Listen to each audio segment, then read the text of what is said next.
As 10, 9, 8, 7, 6, 5,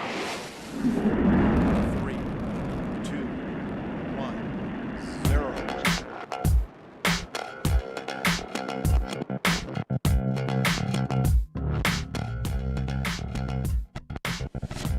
Well, hello everyone, and welcome to another episode of Freethought in Florida. Freethought in Florida is a production of the atheist community of Polk County. It's a 501c3 nonprofit. I'm Sarah Ray, and with me tonight is Devin Graham. Devin, how are you? It's me. I'm really Devin. great. It's me. Yay. I'm really great. Cool. How are you? I'm doing really well too. That is good. Yeah, we have We've made conversation. We have fun. we have a lot to talk about tonight. Some things that's happening here in the state of Florida, and we have a special guest, so stick around. We're gonna get to that. But today is Friday, June 4th. Happy Pride Month. It's Pride, everybody. It's Pride. Pride. I got my flags going on back here. My flags are I always. always have my flag. I was gonna say They're always there. My baby flags. I got baby flags though. Baby flags. I'm baby bi. Well, the entire country seems out to get us queer folks, so we'll talk about that later too. Yes. But we want to thank our patrons over at patreon.com/polkatheists. You can be like Julian Conrad, Devin, Virgil's Cardboard Box, Todd, Freethinker215, and Alice, and make a monthly pledge to support the show. You get access to some fun bonus material. We do a little after show. I don't know if you know this or not, but particularly when Devin and I are hosting together, we do drink during the show, and so then after the show, it all comes out. I leave the thing recording, and we just keep going. And you're in for a real treat today, everyone. All I've had to eat today was donuts and quinoa. So, man, I'm in the best shape of my life. Great. And of course, if you can't support us financially, you can always rate and review and share out the episodes on whatever platform you happen to be catching us on. And all of that helps us grow and get more people on the airwaves. So we appreciate anything that you can do to help us out. It'd be great. And thanks for tuning in. Thanks so much. Have a good night, everybody. Yeah. And outro music. That was a good show. Good show. God damn it. Okay. All right. Our guest tonight. He's here. That was so fast. Surprise, I'm here. I didn't know you were here. Oh my God. Our guest tonight is president of American Atheists, Nick Fish. Nick, welcome Hello. to the show. Yeah, I'm thrilled to be here. Thank you, patrons, for making this happen. Yeah, always. better here than we were doing strategic planning and stuff all day, which is both fun, but I'd rather be sitting here not drinking with you guys because we don't drink. None of that. Nope. Right. It's not happening. It's fake news. Fake news. Yeah. Fake news. Just drinking my apple juice. Yeah, that's what it is. Yeah. So I guess we should start with all the disclosures, right? The atheist community of Polk County is an affiliate of American Atheists. Devin, my wife, are assistant state directors with American Atheists. There's all the American Atheist connections tonight. I think we need to clarify where the commas were in that, like Devin, comma, my wife, comma. Oh, that's true. I should, yeah. unless we have a really weird announcement to make. Things have changed so much since we last talked, Nick. Welcome. It's Pride Month after all, so welcome everyone. Oh God, yeah, we're just incestual down here. American Atheist everywhere. It is Florida. It is Florida. It's Florida women. The solution to Florida man, Florida women, all married to one another. I mean, why not? Sort of. I mean, the solution to Florida man often is Florida women, so that's definitely true. Or a gun. Or an alligator. Who knows? Yeah, right. Different type of solution. I have accidentally made it my life's work to ruin Florida man for people. Oh God, I'm so no. You don't want to hear this again? You can Just click out if you want. You mute yourself. The problem is, this is the problem. So on my old podcast, we did a segment called The Florida Man, the theme song and everything, right? And we would read, whatever stupid Florida Man headline there was in the news and talk about it.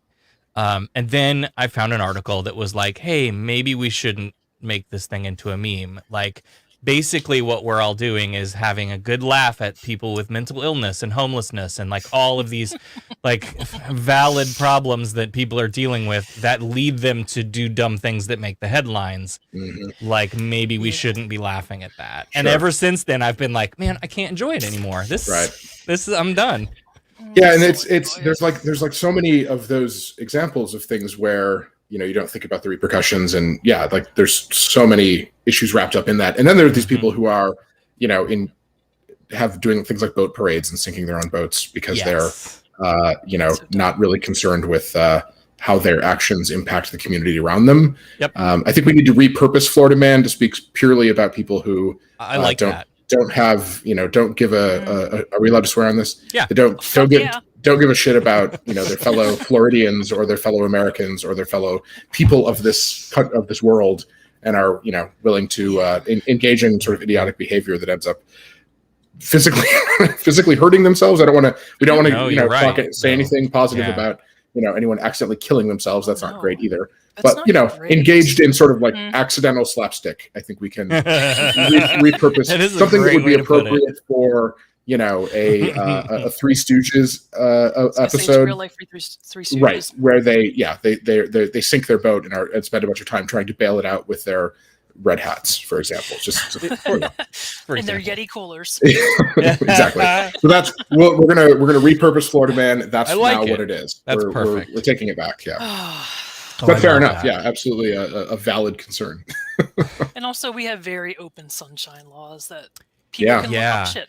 Yeah, that's really how it started. Like the article that I read was, it was just like, crazy dude did some crazy shit, and because of our laws being so transparent, our public records are very easy to get. Immediately revealed upon the moment of anything happening, and so it's very easy to churn out this content that people are like LOLing about, which is, you know, as you said, stigmatizing certain types of mental illness and homelessness and so on, which is not great. Well, and that's a widespread problem as well. I mean, that's happening all over the world. Oh yeah.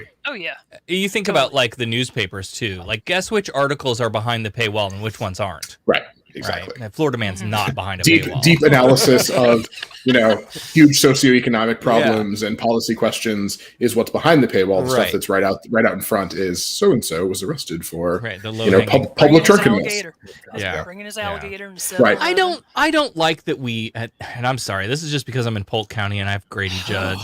And Grady Judd loves to, like, anybody he pulls over, they get to have a press conference about. Post up on their Facebook page, like, we have arrested this person, and it's usually like suspicion of a limerick or a funny story about it that they make up, and you've got to read it with a southern drawl twang to it, because then it really makes sense.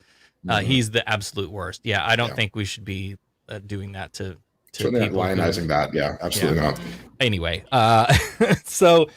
Why don't we just start with the basics, who Nick Fish is and what you do with American Atheists. I think our audience is familiar with the organization, but maybe, never heard of it. Maybe not with no you. No clue. Yeah, no idea what's going on here. Me neither. Yeah. Who is this person? Who is this? I don't know. How long have you been drinking, Devin? So American Atheists. All day, except for the donuts. And the quinoa. Is there alcohol in quinoa? There should be. If there's not, it's the only way to make quinoa taste better. So American Atheists.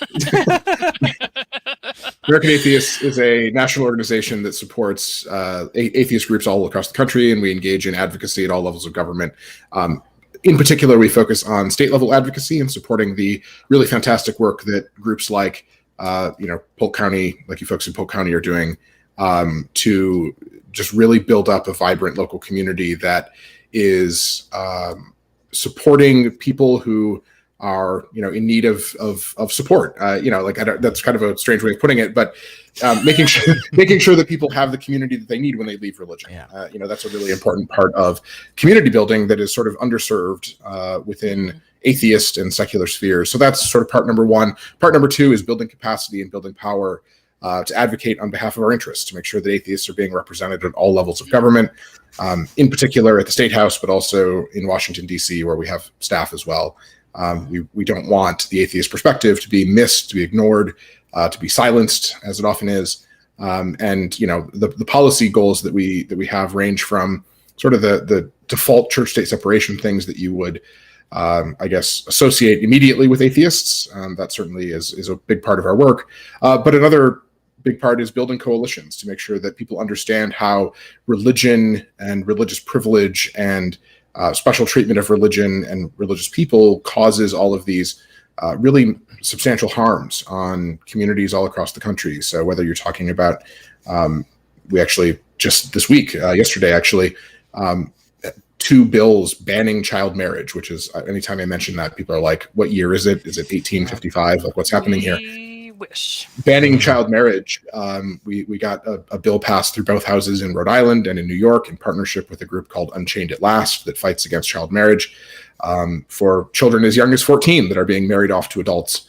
And as long as they have parental permission or a religious reason for doing it, it's allowed to proceed. And it's like, what other reason would people be getting married here? So putting in place restrictions that say, okay, just wait until you're an adult, please. And for a whole variety of reasons about, why that's important, not just the sort of obvious it's bad for children to get married, but also just the profound effects that it has on people who are in marriages that started as children. The just massive implications on their mental health and their well-being for years to come. So that's one. LGBT issues obviously is a huge one. We're working with partners all across the country to make sure that religious refusal laws, meaning where medical professionals can say, well, I don't want to provide you with treatment because it's against my deeply held beliefs, and they can do that on a whole host of healthcare, but it's primarily targeted at trans people, trans youth in particular, but also just LGBT people, often with HIV, or people living with HIV are certainly at risk as well. But any of us, this can impact so many people.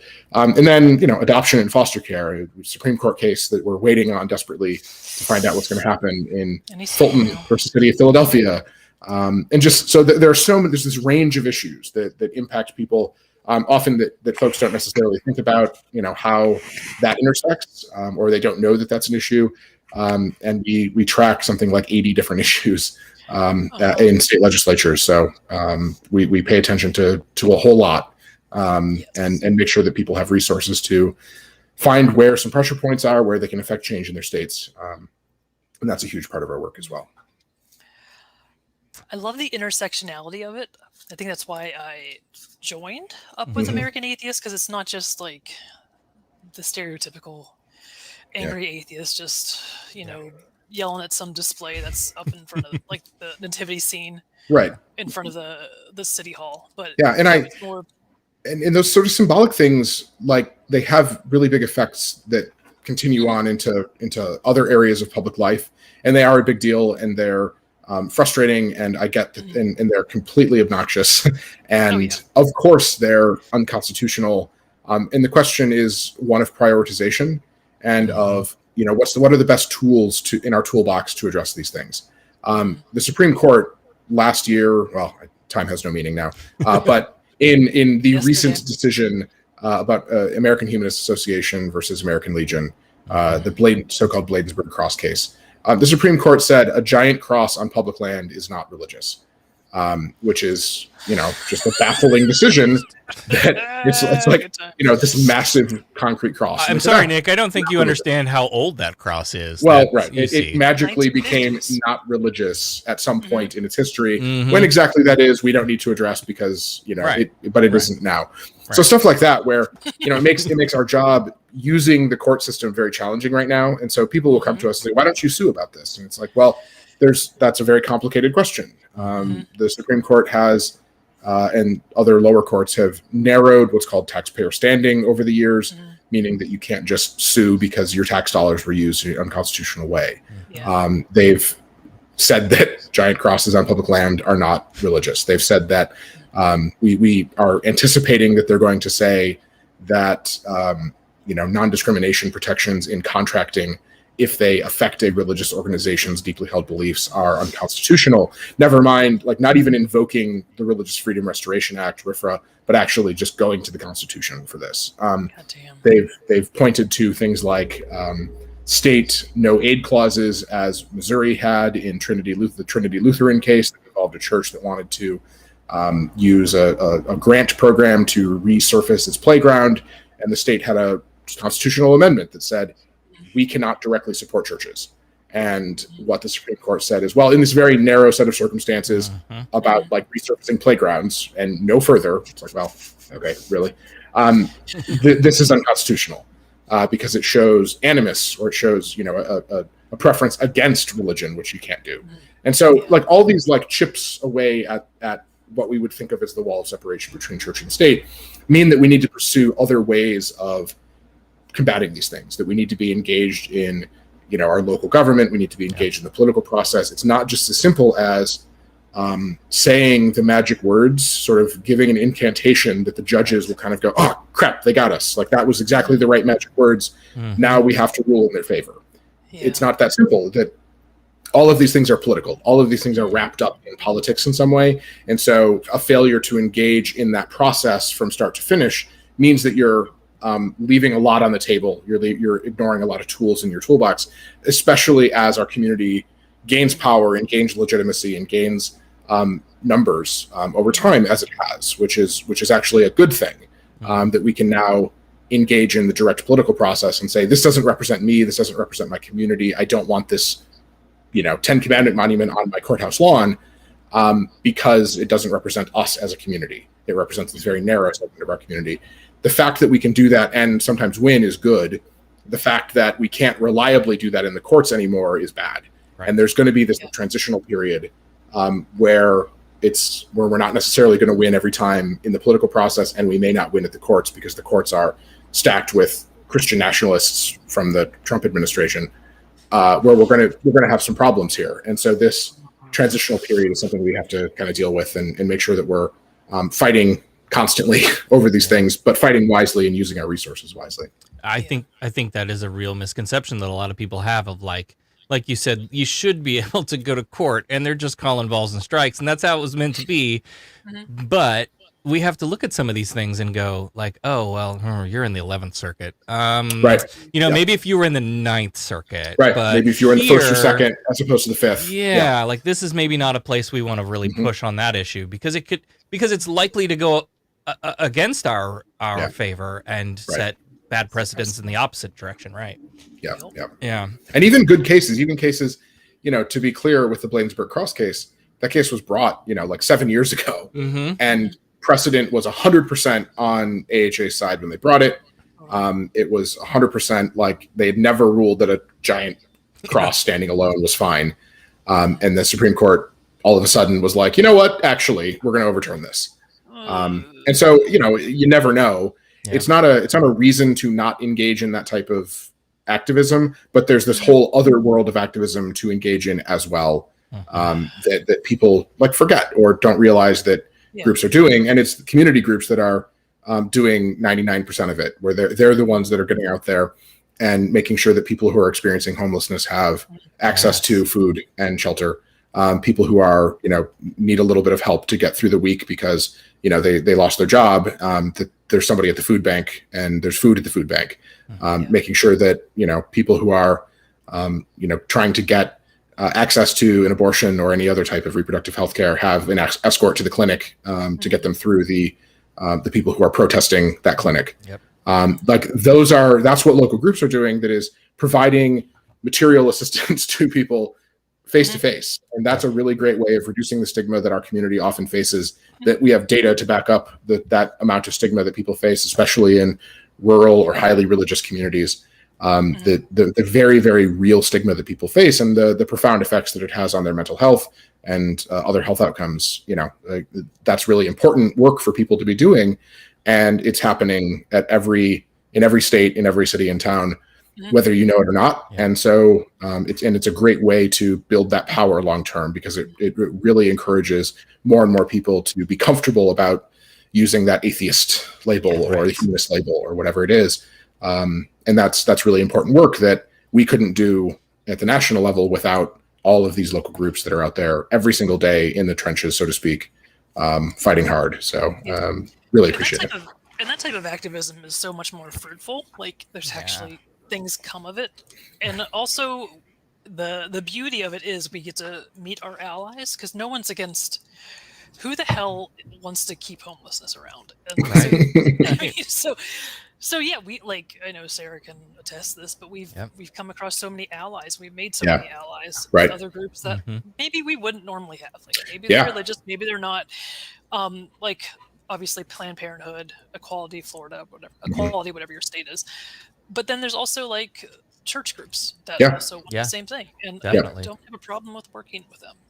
No, and you shouldn't. Absolutely not. And it's crucial work that has to be done because our government isn't doing it, and so we have to rely on community groups to do a lot of this. And the fact that when you all go out there to do that you're not conditioning that help on now sit through the sermon or take this tract or whatever else, and that there are religious groups that, to their credit, also don't require that. And that's been a shift in recent years. There are still groups that do require that. But people are seeing we should, if we take care of people, if we set a positive example for what it means to be part of us, if it, to demonstrate our values, that's a really important and really powerful way of convincing people, because it's often more convincing than a formal debate or a lecture or whatever. Not to say that there aren't people who find those valuable as well, but it's not in one or the other. It's a both and there's a place for both of those things. Time, place, and manner. So speaking of constitutional restrictions, yes, exactly. Well, I'll give you. Oh, Devin turned to Satan. I'll give you a little anecdote I'll give you a little anecdote of something that's going on here locally right now, like literally just hot off the press today. So if you're someone who is community organizing or thinking about doing so, like if I can make the pitch for you to go out and do all these community things to work on repairing the soiled name of atheism. To correct the misconceptions and things that people have about us, and in some cases damage that people before us have done. Go out and do that good work for the fact that you're helping people and solving a problem that addressing needs that need met and all of that stuff. But with the side effect that like you're building a rapport in the community. And making a positive name for you and your organization. And so we have here in Polk County a history of graduation prayer violations, right? We formed our organization in 2019, and that's really when I first got into it, right? So we watch all of the things. We had a parent reach out to us in 2019 that said, hey, my kid was handed a Gideon Bible at graduation practice. And they weren't the only one. There's like, I don't know, 23 schools in our district, and lots of them did that. A couple of them for sure, but several prayers. And so, like my approach has been, so maybe a little rewind, a little backstory. So prior to that, there really wasn't a group active here in this area for, a decade. Right. So we went with the approach that was available, which was, Andrew, Monica, and Jeff sending angry letters from out of state saying, hey, you can't do this. Right. Well, that didn't work. Right. And so by the time we got to this year, I was like, okay, we're not going to do that anymore because it didn't work. Let's try something different. And the something different is like, as an organization, we need to meet with the school board. We need to meet with the administration and build some positive relationships there. We do work with the Hearth Project, which is a homelessness group. The school board operates a group that a program that addresses homelessness and in transition housing with students in the school district, and we raise money for them and collect donation items and all kinds of stuff with them. So like we're already connected in ways, but but let's sit down and talk about this, right? And let's not go into school board meetings and get arrested, and let's try to have some positive relationships here. Well, luckily we're in the midst of a transition. There's a new superintendent coming in, who's willing to meet with us and talk about this stuff, and and start forging that relationship. And I'm gonna bet you that the work that we've done in the community will come along with us when he goes, oh, I'm moving here from Illinois. Let me type this atheist community thing in, and what he's gonna see is all of the food handouts and the food pantry and the homelessness stuff, and so. Yeah, and the one thing I'll add that that is, it's important work, and it's a better way to build long-term power. There is a time and a place for the angry letters, because often when that doesn't work, we can follow up with the angry letters. But and part of doing all of this is, if we're suing, right? Like let's say it does break down, doesn't go anywhere. Part of us filing that letter and sending that is that if we're going to be serious about suing, we have to have a plaintiff. And going back to standing, right? We can't just come in and say, this is unconstitutional and we would like a ruling that says so. We have to have a student. We have to have a family that's willing to put, frankly, their lives occasionally on the line, their reputation, their safety on the line to be the plaintiff in that. And that's a challenging position to ask a family to put themselves in. And some of these school cases are very difficult on standing, because you're talking about somebody who's graduating. So you no longer have standing unless you happen to have a younger sibling. Right. Like that's a challenge, because this litigation will often take years. Look at the case in Virginia of Gavin Grimm. Gavin Grimm has won the right to use the bathroom of his gender. Like a school that he doesn't go to anymore. In a school he doesn't go to, and he's like graduated from college now. And this has been ongoing for. It started in 2015. It started during the Obama administration, and the Obama administration put in place educational guidance that said, trans students are allowed to use the bathroom that matches their gender identity. Stop harassing these children. Let them use the bathroom. Like, this isn't complicated. And the Trump administration rescinded that. And, Gavin had already sued when all of this started, and it just went on and on and on. And they've appealed, and they said, well, he doesn't go here anymore. So what's the difference? Like, who cares? Oh, the Trump administration rescinded the rule that this lawsuit was decided under, so you need to redecide it. And they did, and they still found in his favor, and so on and so on and so on. It shouldn't take this long, but it often does. And if we can use our political power, if we can build political power, build capacity, build alliances, build networks, build coalitions to stop this stuff in the first place, then we don't have to subject a kid and then a young adult and then an adult, because we're a decade into this, to a decade of litigation, because it's just like, how much money are we going to spend on this? Let's get people in power who have the authority to change these laws and can put in place better policies. Let's do that. That's a long-term project, and it pays dividends in a number of different ways as well. And so, again, this isn't an either or; it's a both and situation. But often what has happened is people will say, "Well, we should only do the legal stuff because there's like a purity to it," which is what I've heard. We shouldn't dirty our hands in the political process. Really, we should just make the best argument in court. And it's like, no, we can't afford to do that. We have to do everything at once because the need is so pressing. If we're talking about changing policy, and by the way, if we're talking about supporting the people who make up our community around us, we have to do all of these things at once, because people are dying because they're under-resourced, because they don't have access to housing, or they don't have access to food, because our government is, asleep at the wheel, asleep at the switch for some of these in places. And so we need to step up and fill the gap. We have to do all those things at once. And, you wouldn't, on a similar issue, like, let's say, some people who are experiencing homelessness, you don't just make sure that those people have food and that they have access to shelter. You also advocate for policy change. You have to go out there and get your hands dirty. And, I'm sorry if that makes you feel like you're coming down or dirtying your hands in some way, or undermining the purity of your argument, from a policy or from a legal perspective. But that's how work gets done, is people on the ground going out there and doing it. So that's why we really encourage people to find and build those relationships, because you never know what's going to come out of it. You add to the vibrancy of your own group by showing that your group is engaged in this sort of thing. And then you find all these atheists who are involved in other things and sort of spend the primary part of their time on, on housing or on transit or on whatever the issue is.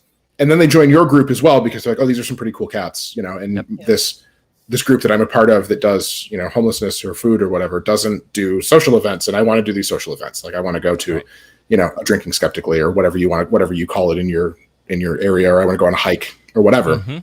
That's all great stuff.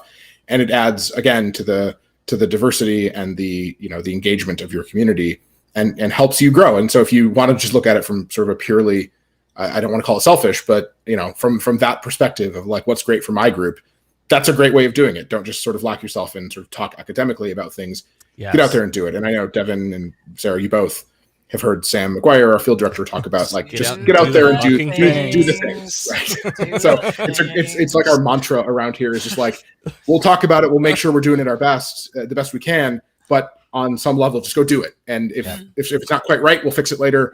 We'll do better next time. But just get out there and do something. It's a really central part of what we do here is get out there and do something, which sounds like so obvious on one level, but on the other, it's something different. Move can be difficult.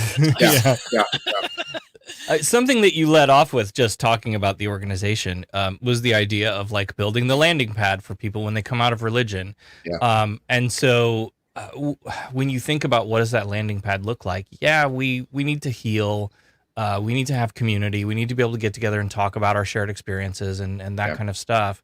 And then once you've done that, when you have that group, then you kind of look around and go, we can advocate for things now.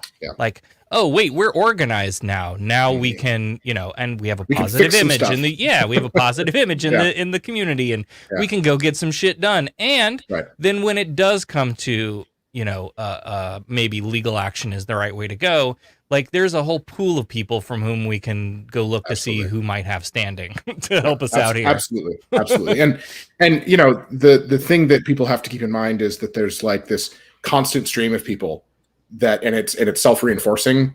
And so if you provide a great community for people who are leaving religion to land in the landing pad, like you said, and you build the type of community that people want to be a part of, and they look around and they ask why they're still part of religion, and a lot of them, it's not because of the religious components of religion. It's not the stuff that is unique to religion. It's the stuff that is what we just talked about, that if you're sick and you need somebody to look after your kids because you are just like sick as a dog, you have somebody that you can call immediately. If you're in a church, often you have somebody you can call who's going to show up to your house, make sure your kids are okay. Bring a casserole. Bring a casserole. I'm from the Midwest. It would be a hot dish, right? Tater tots, hot tater tots, cheese, and some sort of meat, and then more cheese, possibly mayonnaise. Like that. That's how that would go. Right, exactly. Like that's a reason that people often stay in churches, even if they don't believe in the religious component of things.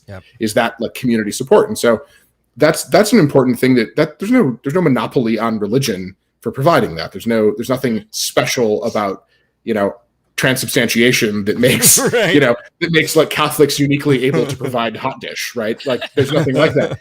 And so if we can replicate parts of that, if we can make our communities welcoming to people with children, if we can make sure that there's childcare, if we can make sure that if people are experiencing the worst day of their life, that there's somebody there to help them when something goes wrong, that's a way to not just take care of each other because it's inherently good, but also a way to, again, selfishly, build up your community, because you're doing the things that are keeping people in religion often, and doing exactly what it is that communities are supposed to do.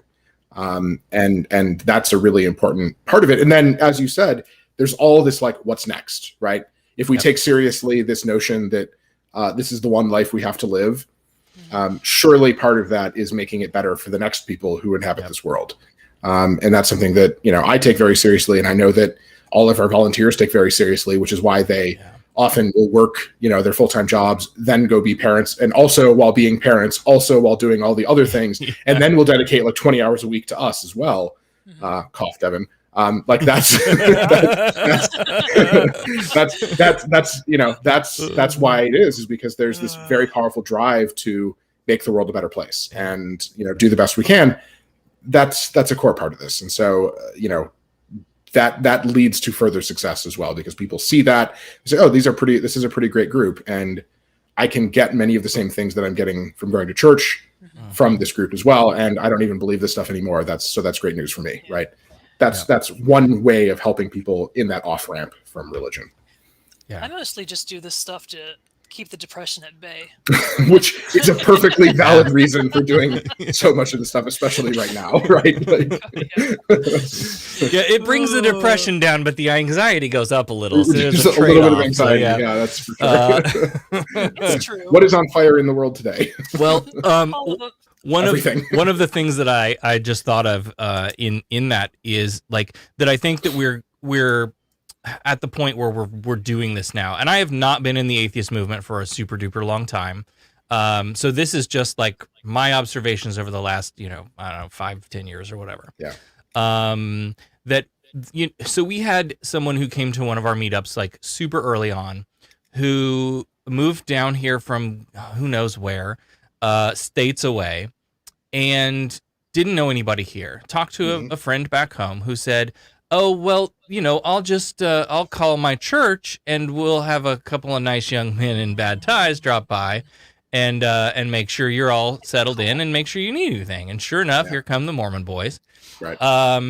Because there's that network that's built that you can literally pick your life up and move anywhere, plant back down, and there is a church full of people that you're used to, you're accustomed to. The doctrine is generally the same, the rules are the same, the structure all looks the same. It's familiar to you, and it's there waiting for you.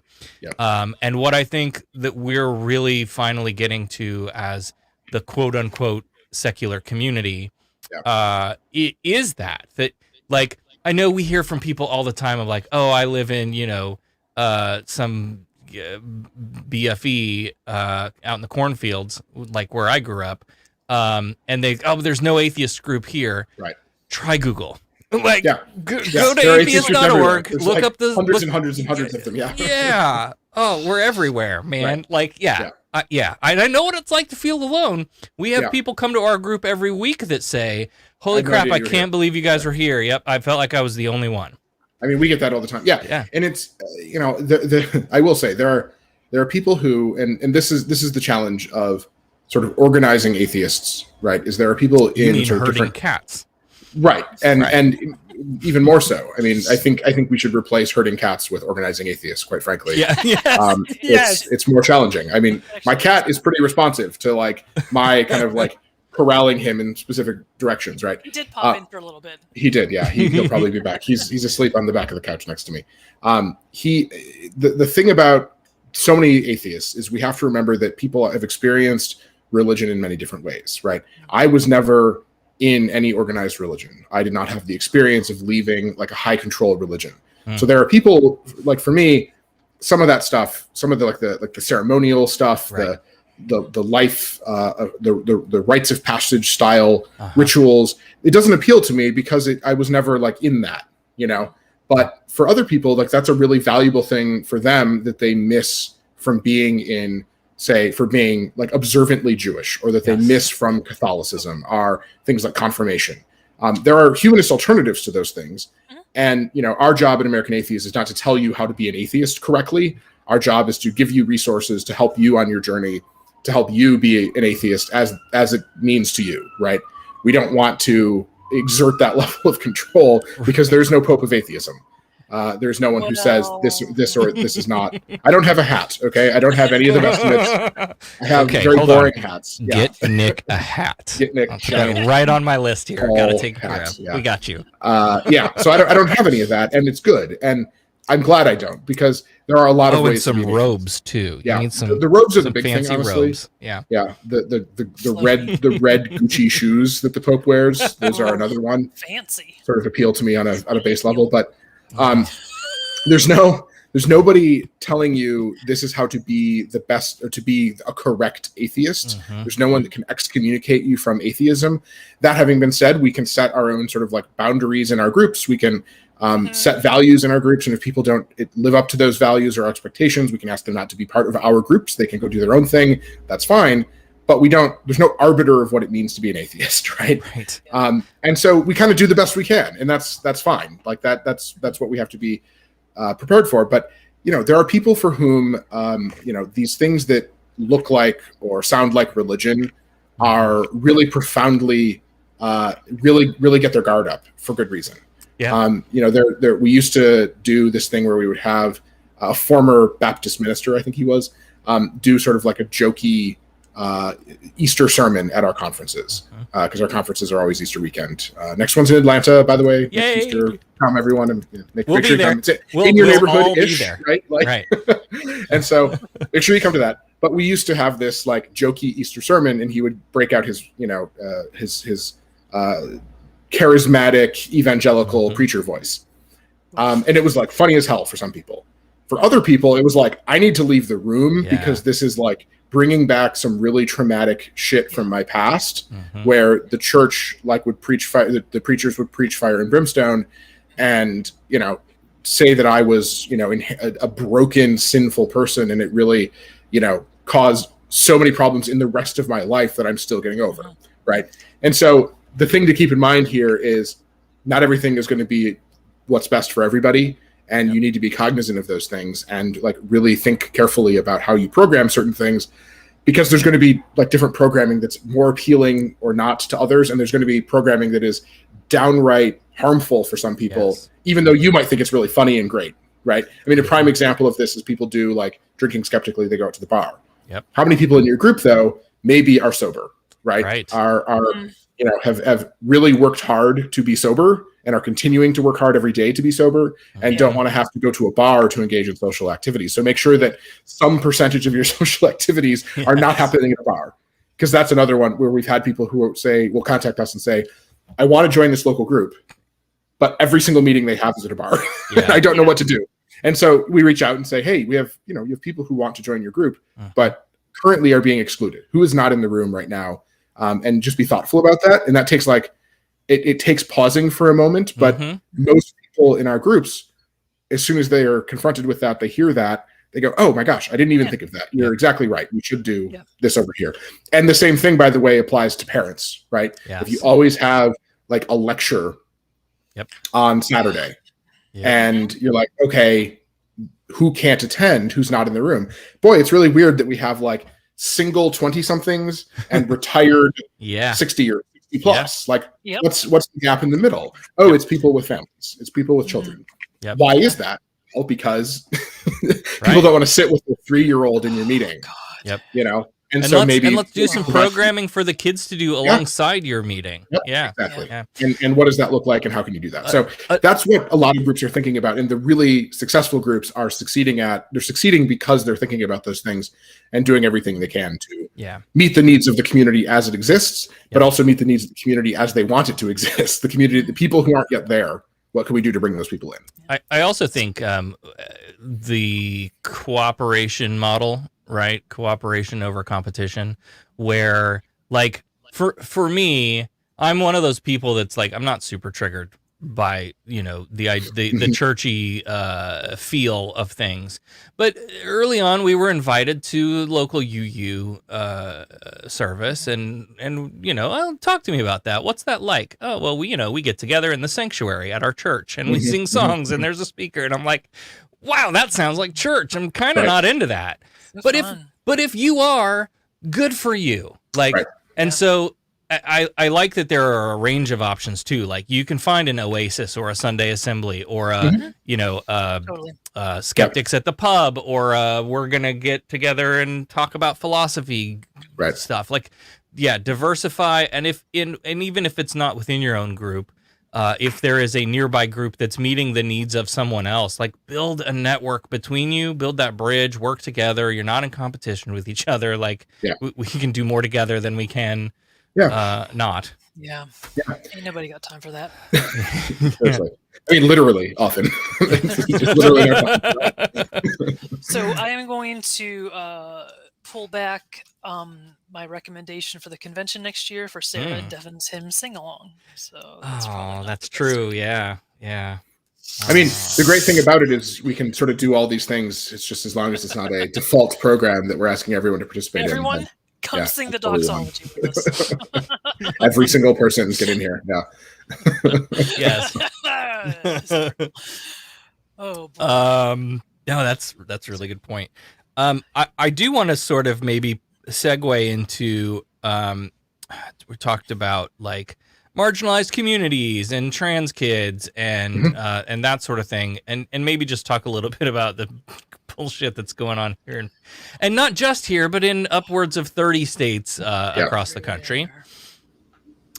This renewed attack on trans people, and I want to go here because we were going to talk about it whether you were here or not. But since you're here, one of the things that I always find myself having to couch this conversation in is, and here's why you should give a shit as an atheist. Here's why you need to care. Because we shouldn't. But there are still a ton of people out there that are like, well, that's not an atheist issue. Okay, well, are we just supposed to like go bang our heads against the wall about "In God We Trust" being on money? Because I'm here to tell you that's not going to change anytime soon. And there's kids dying, by the way, because unsupportive environments for trans kids are a high driver of depression and suicide and all of this stuff. Let's go do a thing that's going to really make a difference. And by the way, you should care about it as an atheist because the opposition, I'm taking all your punchlines, the opposition comes from a place of religion. Like, who cares about one man and one woman? Well, it's religion. Well, who cares about you were made man in the image of God and woman was made woman and thou shalt not change? It comes from religion. Right. Yeah, and the overwhelming force of most of the people, like where all of this originated, it comes from groups like Alliance Defending Freedom or the Heritage Foundation, who have these like think tanks designed to crank out these sorts of laws. That's where it largely came from. But we also can't we can't ignore the bigotry and the hatred that comes from within our own community as well. I mean, there are atheists with really terrible opinions about and views about trans issues and about LGBT issues who, this is not new, unfortunately. And it's, simply not being religious is not necessarily the sole thing that's going to convert people to not be terrible about, everything just being awful to trans people, right? It doesn't fix the problem necessarily. That having been said, something like 90, I think that the latest number I saw was like 89% or 92% or something like that of atheists are supportive of allowing, of making sure that trans people can exist in public, right? The very simple thing of are we going to be shitty about bathroom bills and these terrible basic things about should you be able to have an ID that matches your gender identity? Should you be able to exist in public as a trans person? The answer is yes. For 90-ish% of atheists, the answer is yes.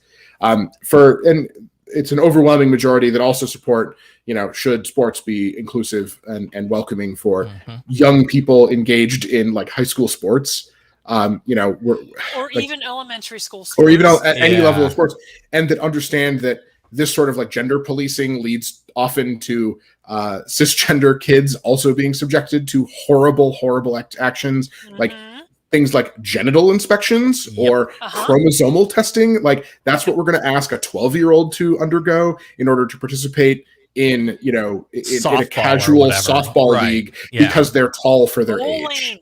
Right. And this is not this is something that has been happening for decades, the policing of people's bodies, where they say, oh, well, you seem very tall. So we need you to undergo a gender test or a sex test or whatever, their preferred language is on it.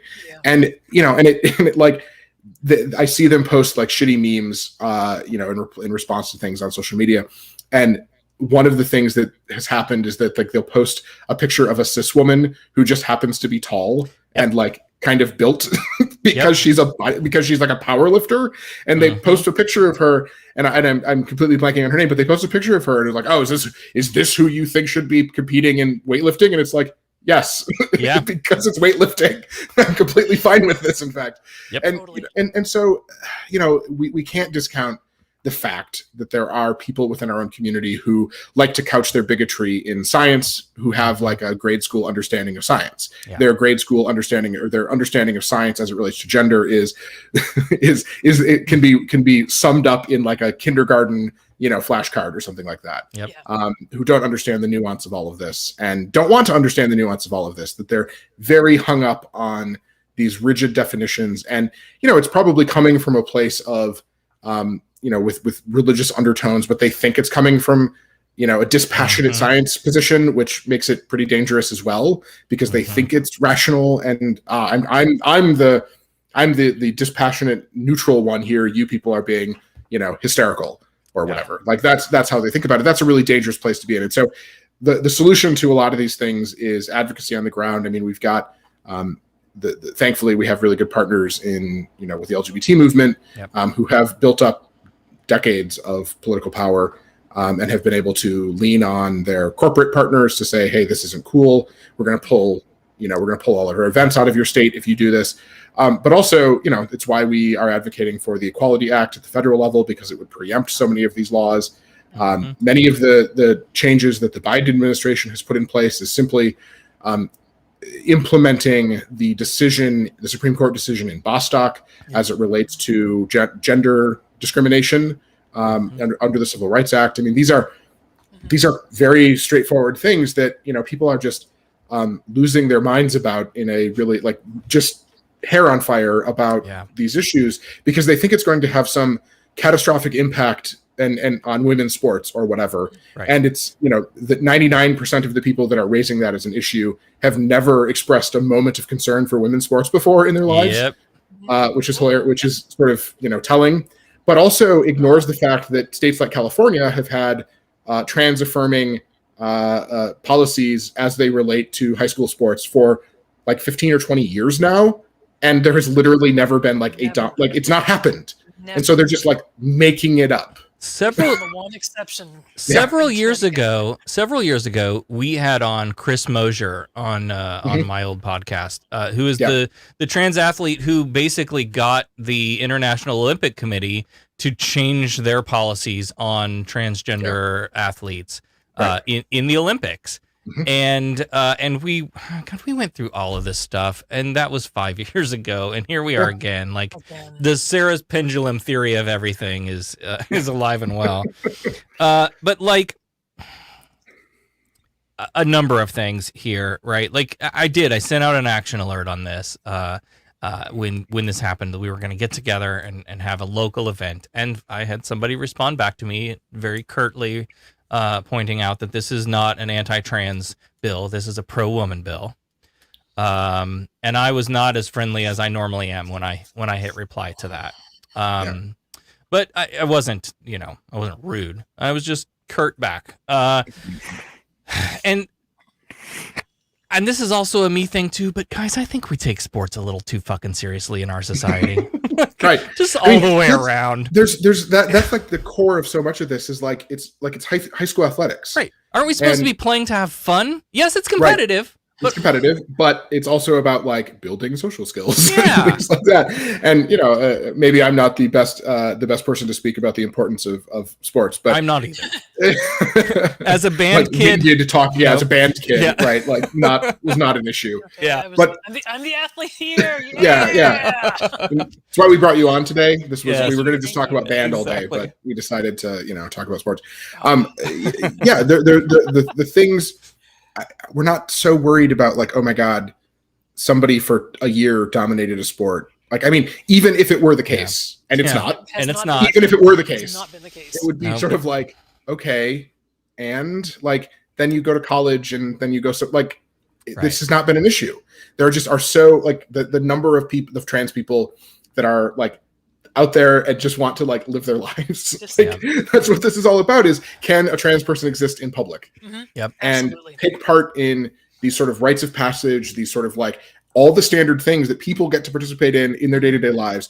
Should those be available to trans people? And how devastating is it to trans people's health, mental well-being, and so on if they can't? The answer is profoundly devastating. Dead. And literally has life and death consequences for trans kids that are being subjected to this type of bigotry, right? And so what can we do to minimize that? Having people play sports on the correct team seems like a pretty low ask, honestly. And again, it's not the case that trans people dominate any sport. It doesn't happen. Right. So why are we Florida struggled to find even one example of like a trans athlete even. Right. Can I tell you the history of trans athletes in Florida? Yeah, seriously. I know you know this because there have been 11 that they can document. Yeah. 9 of them were trans boys playing on the boys team. Yep. Right. 2 were trans girls. 1 was from like 2015. Right. And they have no data on it because nothing ever fucking came of it. Yeah. Nothing happened. Yeah. She ran in a race, had fun, and enjoyed her time. Right. Like that. And like the Florida High School Athletic Association has rules in place that have been working for years. Yeah. This is And then the other one that they found and they have data on, she was on the bowling team. She was on the girls' fucking bowling team. Right.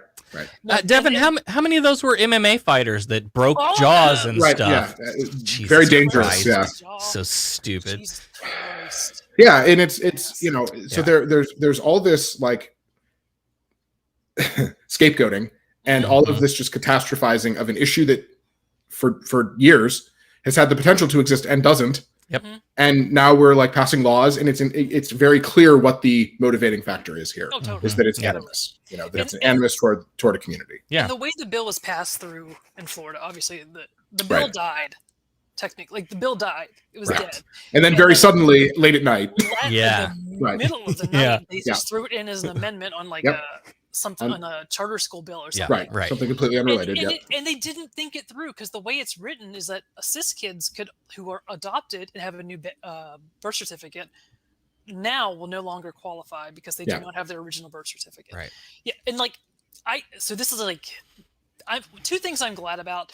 I'm thankful for is that I was not raised in the age of the internet. Like there's nothing of me on social media from when I was in college or high school. Yeah. And number 2 is that like I don't have to deal with this because I was a competitive swimmer and my coach had me started lifting when I was in 5th grade. And for people who know me, a child just walked in the room. I'm pretty tall. I've shrunk because I have bad posture, but like I'm pretty tall and I was freaking ripped back then. Yeah. I didn't think I was, but I was ripped. And my nickname was Roid Woman. You can use that against me. I don't care. But like I was like people thought I was a boy. And I was a swimmer, so you don't shave your legs, and it was weird. I don't know. But like I mean but like that would have been held against me. And if someone said she's obviously a boy, do your testing on her, like I would have been out for the season. Yeah. Well, and you shouldn't have to choose between like invasive testing like this and participating in low stakes like high school athletics. Like really? Right. That's what we're asking. That's what we're asking kids to, because that's what we're talking about here. Yeah. Kids. That's what we're subjecting kids to. Yeah. To participate in games at a lot. Like you're exactly right. I think at the top of this, Sarah, like maybe we take this stuff a little too seriously. Like that we're. Oh boy! Wow. Okay. Maybe we're taking this stuff a little too seriously. Number 1, but number 2, maybe it's just that we have, some people have some particular animus against certain communities. Yeah. Could that be it? Well, and here, I mean, you're talking about red meat. Like, and the frustrating thing is you look around at all of the things that were happening this year. Like we're looking at Lake Okeechobee, just green and gross algae and like death and destruction water coming out of the taps down there. You've got environmental issues. We had COVID going on that nobody was taking seriously. Like all of these, the homelessness and hunger, food insecurity issues, like just exponentially worse due to COVID. And what did our legislature care about? This was the thing that floated to the top of the list? Come on. Yep, Come absolutely. on. Right. Anyway. No argument for me. I mean, this is how it always is on so many of our issues where it's like this is clearly a scapegoating red meat, motivated by animus reason behind so many of the laws when it's like everything is going on, and what you're doing right now is making sure that, In God We Trust gets hung up in every single classroom in the state. Right. Like, that's what you're spending your time on. Okay. Like, We did. Yeah, Great. we did. Yeah, we did. I know Florida you first, did. baby. Florida first. Florida's second. I think Arkansas. Oh, had okay, you yeah. on that one. Yeah. Yeah, and I know 2018. some OG of them, in God We Trust everywhere. were permitted to, and others were required to. Yeah. Hey, if you think if you want to call in and talk to us about this or any issue that we're talking about tonight, you can call 253-900-2272, 253-900-2272. We'd love to talk to you. We don't debate though. No, we don't. This is not the call in with your ontological, teleological bullshit. I don't care. That's not what we're talking about tonight. I do want to mention, and I have photos to share. I want to mention. So Kelly Stargell is the Florida senator who carried the original Florida sports trans, whatever she called it. I don't remember now. The fairness, competitive fairness, whatever. Yeah, whatever it's called. She's my senator here in the great state of Florida. You're proud. You must be. And I'm so proud. And so we all sort of were talking as the weeks went on, right? The legislature sent this over to the governor, and then it sat there and it sat there and it sat there, and we all kind of looked at each other and went, God damn it, this fucker's going to wait until the first day of Pride to sign this bill. And sure enough, not only did he do that, he also rescinded like what was it? Hundreds of thousands of dollars that were going to go to Pulse survivors. $250,000 something like to that. $500,000. Yeah. For the Pulse. Happy survivors. Pride Month. Yeah. Woo! We did it. So sure enough, and I'm sorry, like regardless of what you want to say of like, oh no, this had nothing to do with whatever. No. The fact that you waited until the first day of Pride Month is clear evidence that this was about the animus. This was about an attack on this marginalized community of young people. Mm-hmm. And there's just no getting around that. Well, anyway, so he also did it. He also signed it at a what has been called the Paradise for Pedophiles Church. It's like the largest independent fundamental Baptist church in the South, I think. Is it one of Bob Jones' church? I think that's the same denomination. Okay. The IFBs. But Okay. he is it's like the biggest church in the South, IFB church in the South. And like the founder was a pedophile and died in prison or while he's on trial. But it was called a Paradise for Pedophiles, the school was. Okay. Yeah. So it's awesome. And it's obviously very discriminatory as I think the Orlando Sentinel and not even a public school, right? It's a private school. So we're signing a bill that affects public school students. At a Christian school. Yeah, because why would we? Yeah. So it gives up the game a little bit, doesn't it? Yeah, a little bit. What? Yeah. So here locally, Taylor Aguilera, who is just fantastic. She's a member of the LGBTQ community. She is one of the founding members of Equality Polk, subsidiary of Equality Florida, and so she got a bunch of us in a group together and said, "Hey, what are we gonna do with this? Like, nothing we can do about it, but we should do something." So we got together the other night, sort of in an impromptu little get together outside Kelly Stargell's office. Now this was, of course, after business hours, so nobody was there, and it was, which is good. I mean, really, it was more for, I think, all of our emotional well-being that we just needed to get together and do something, like to have a reaction, to be in a group together, to sort of share our feelings and emotions in that moment. And so there was a little over a dozen or so of us that got together, and we kind of went around the circle, and everybody had a little something to say. There were folks from who are trans. There were allies. There were other people from the LGBTQ community. We had people there from the atheist community. We had people there from Rose Dynasty Foundation. I couldn't tell you who all else off the top of my head. I love that you did that to her door. I'm not gonna lie. So we put some signs on her door there, you can see, and hung a trans flag. And then we we had some letters that some community members wrote that we stuck through the door, through the mail slot. Yeah, thoughtfully delivered. Yeah. There's me and Aaron after putting the letters through the mail slot. We only see the door. Oh, it didn't change. There you go. There's me and Aaron. There you go. And I gotta tell you, like, as a person who talks a lot about like not liking people and being antisocial and all of this stuff, Look at you being all cuddly. You have no, like, seriously, you have no idea how meaningful that was in that moment to just like to have a connection with another person, like, and then we took a big group photo. I recognize that dress. One of those dresses. Yeah.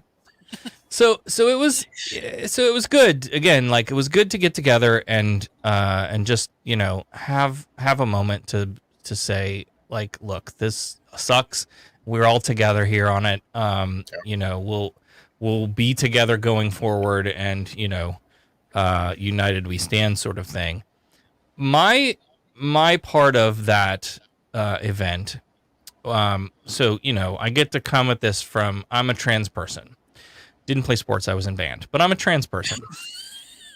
And so I can, right, so I've got some things to say, like, from a perspective of being in that marginalized community. But then it also gives me this opportunity to, like, represent atheism and humanism and say, hey, I'm also a leader of this local organization, and here's why, like, our people care and why we're here, right? Going back to the beginning of this conversation about, like, this is why atheists care about what happens to the LGBTQ community.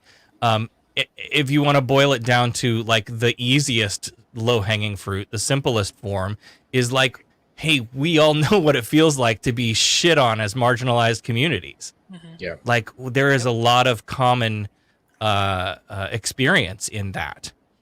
And again, a lot of the opposition to both of us comes from a place of religion. And so I gave that part of my, you know, my stump speech of, like, you know, when it's who's bitching about men getting married?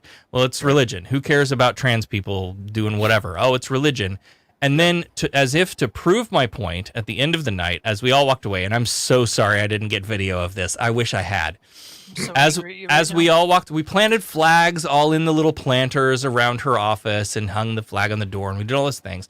As we're leaving, we should come up with a name for this guy, like I don't know. Was it Tchotchke Man? Christian? No, close. Anyway, so this guy shows up with like almost like a flipboard of signs, like, what am I protesting tonight? And he comes up and he starts yelling at us about abortion. You guys want equality, and you need to first care about the equality of the baby in the womb and the blooper. Or unborn babies, yeah. Yeah. So I exchanged a few angry, back and forth with the guy. I'm like, look, man, that's not even what we're here about. Like, I'd be happy to talk to you about that because I have thoughts about that too. But, like, we're not even here for that, man. Right. Like, do you even know what this is? No. The answer is no. No, the answer is no. No. So we left. Like, we're smart. We're not going to start a whatever. Right. The media was there. They got the pictures. They got the story. They knew what we did. And when we left, where things were, so that if anything went, you know, crazy after we left, you right. can't blame it on us, right? Yeah. Reliable local journalists were there. Yeah. Journalism at its finest. Yeah. So then we went out to dinner and we started getting messages of, like, oh, he's taken down our flags, and, you know, still engaging and all of this stuff. And engaging with what? Like a bush? Yelling at flags. Yeah. No, there were a couple people who stayed behind just to keep an eye on him and make sure what he was going to do. Yeah, because we didn't want anything done, you know. Right. Don't go destroying anything under our name. Mm-hmm. But yeah, so, like, there's my prophecy come to true fruition. Like, who comes to protest what we're doing right now? It's religion. Yeah. So it's real frustrating, and when it comes to that particular, you know, bill, I'm sure there are organizations that are looking at, like, what the next steps are, and all of that stuff. But, like, locally, I just want people to know, like, if you are anywhere in near any of our communities, you can find us online. We're here for you, and like we get it. We're hurting too, and we gotta be together. Like, so do what you need to do to self-care. This stuff is real frustrating, and if you're in a position where where you need help, like reach out to Recovering from Religion, the Trevor Project. There's the Trans Lifeline. There's a lot of places you can reach out to if you if you're really affected by what's going on in the world right now. Yep. Yeah. Let's move on to happier stuff. Yes, please. Like how Nick got to meet pick the us back president. up. Yeah. Private president. meeting with the Not the president. That's what I heard. Let's tamp down expectations slightly here, y'all. Well, okay, so start malicious rumors. so you had a meeting with the White House Office of Faith and Neighborhood Associations and Freedom Fries or something. I don't know, what are they calling it now? The White House Office of Faith and Neighborhood Partnerships. Oh, partnerships. I'm sorry, I got that wrong. Freedom Fries. No, there's a cat. You just missed a cat walk by my head. You can see a tail sort of in the camera there. Yeah, he just hopped up on the windowsill. So sorry, distraction. Yeah, I think you can see the cat. There he butt. is. You can see his butt. You There can see you some go. cat butt. There's some cat butt right there. Yeah. Got a cat butt and things. All right, so take us to the White House.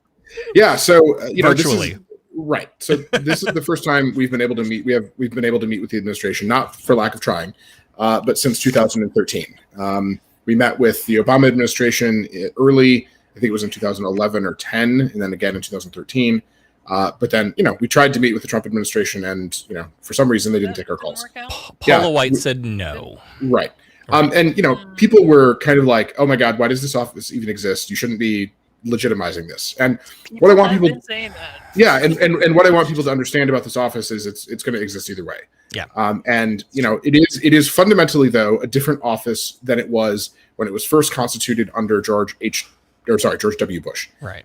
It's fundamentally different in their approach. Yes, it includes reference to faith, but what they are not doing is going around saying, okay, how do we make sure that religion is injected into everything? What they're doing is saying, how can we leverage existing structures on the ground for public outreach? So this sort of falls like in that broad sphere of like Office of Public Engagement. And, one of the things that, people need to understand is that half this country does attend religious services regularly, right? Mm-hmm. People who are in church and synagogue and mosque every single week trust their pastor, trust their, rabbi, trust their imam, whatever. And so if one of the objectives of your government is to get, 80%, 75%, whatever, of people vaccinated, one of the ways that you can do that is by relying on trusted community partners, trusted figures in their lives. And, what we've seen is that, evangelicals, white evangelicals in particular, are especially less likely to participate in these vaccinations. So if we can get people that those folks trust to buy in, to sign up on this stuff, to really engage in a meaningful way, even if we agree on nothing else. Yep. I mean, that's a profound social good. If we can use those folks, and I'm going to say people attending white evangelical churches, to participate in the vaccination campaign. I mean, that's unquestionably good. That's the type of work that this office should be doing, is figuring out how to reach people, religious people. That's what this office is being tasked with doing right now. Basically everything coming out of the Biden White House right now is entirely about COVID relief and getting people vaccinated. I mean, I've been on almost all of the calls, all of these community calls for this office. Almost every single one of them has been about, here's an update on where things stand on vaccinations. Here's where they stand on our community vaccination centers. Here's how we're partnering with churches and other religious houses of worship to make sure people have access to vaccines. Because it's like, even if they don't leave their house for anything else in the week, often they still go to church, right? Or they have connection to someone at church who can get them to the church to get vaccinated. Yeah. So that's what they're using this office for. That's a perfectly legitimate use of the office that doesn't necessarily run afoul of the Constitution. What they're not doing is saying, okay, how can we implement Christianity into government? How can we implement, Islam? I guess because that's probably the conception that fundamentalist evangelical Christians have with this office right now is they're probably only speaking to the atheists and the Muslims, because like that's what we want to implement is some version of like atheist Sharia. Okay, now the cat's coming way in. more entertaining. Yeah, exactly. And so that's what this office is for. Hello, cat. I'm just gonna stand in front of my mic so you can't hear me, which is great. It turns out furry animals like absorb sound. There we go. A lot. Yeah, they soak up sound. Can you go lay down somewhere else, please? That'd be great. No. Put the cat back on. Now he's sniffing. Now he's sniffing the mic. He wants to talk to the mic. All right, now he's wandering away. Okay, great. But so like that's what these offices are being used for, right? Like that's great. Where we have a problem is, if some other folks I've spoken to have articulated this better than I can, but have said like the problem with having religious folks have a seat at the table is when a seat at the table becomes the entire table, and they're not thinking about, okay, how do we include other different groups in this as well? And that's what right. And that's what we said was, hey, we have all these local groups that would love to help you in different ways. They're doing many of these community engagement projects that you're talking about. They're talking about serving under-resourced communities, historically marginalized communities. They're spending a lot of time and effort on this. We have like 300 local affiliates that would love to participate. Can we get the sign-up information so that our groups can get on this list, so that when you transition from just making sure people are getting vaccinated to some other things, that they're right there as well and able to help? Because I know that they want to help. They want to be part of this. And so that's what we encourage them to do. And that was an easy ask. That was like, yes, absolutely. We're more than happy to do that. That's great. The people who set up this type of meeting are lobbyists and are advocates that work in Washington, D.C. I would, the people who were most directly responsible for this sort of thing were the folks at the Secular Coalition for America, but also Sarah Levin, who used to work at Secular Coalition for America and is now working on sort of as a consultant doing public policy work for a variety of different people, but is a tremendous advocate for our cause. She's also the chair of the Democratic National Committee's Interfaith Council, or co-chair, excuse me, which shows, that the Democratic Party is taking seriously its obligation to represent non-religious people, and it sort of shows.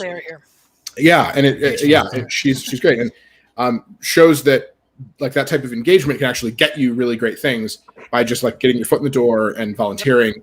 Totally. Means a lot, and especially when you're talking about a party that half of them are non-religious, and so they kind of recognize, hey, wait a second, we need to be able to speak the language of this massive chunk of our community, and they have to walk a fine line because they also have very religious people. So that's something that having a co-chair of your interfaith council be non-religious and be culturally Jewish, and so she can sort of talk through these different lenses is really important. And so she helped us get the meeting, the Secular Coalition, but also Allison Gill, our vice president that works in DC, and Mark Dan from FFRF, and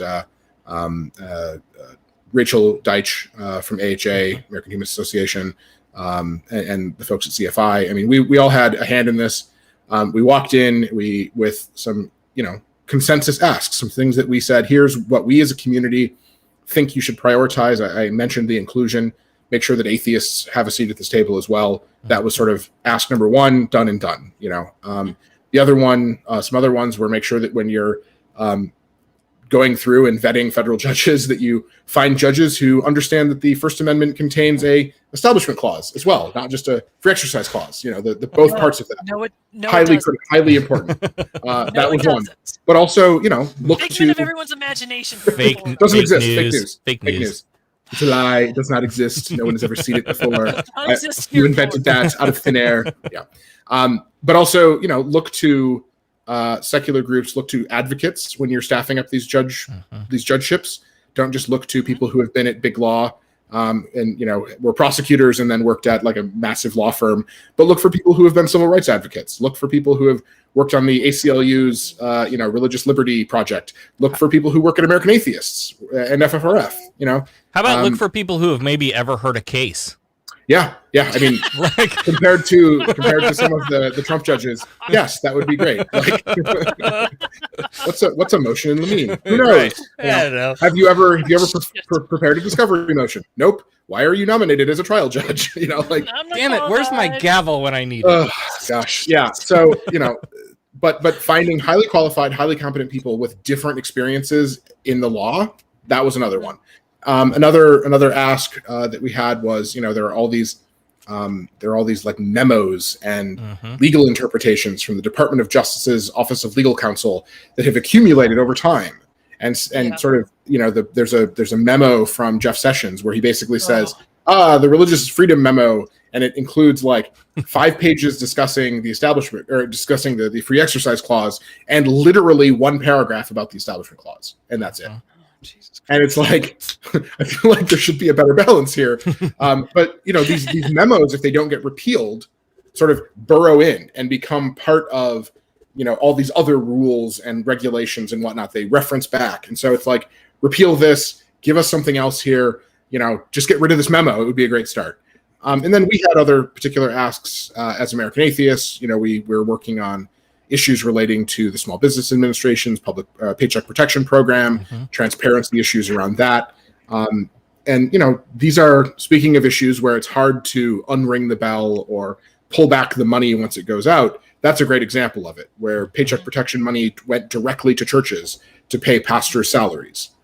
That was an unprecedented giveaway, and they wrote in exemptions for religious groups that allowed affiliated religious groups to still get the money, even if they were too big otherwise, that were not available to secular groups. And that, by the way, a lot of Christian nationalist legislators really raised a stink when Planned Parenthood of whatever state got money, and they're a C3, they're a health provider, they're a 501c3, they were eligible. And full disclosure, American Atheists and CFI and AHA, we all got PPP loans because it was available to us, and it allowed us to keep our staff on payroll. Yeah. But these were nonprofits as well. But because they were associated with Planned Parenthood National, even very loosely, like Planned Parenthood National doesn't pay their bills. They sort of use the name, but they have all these health clinics, right? They're providing frontline healthcare.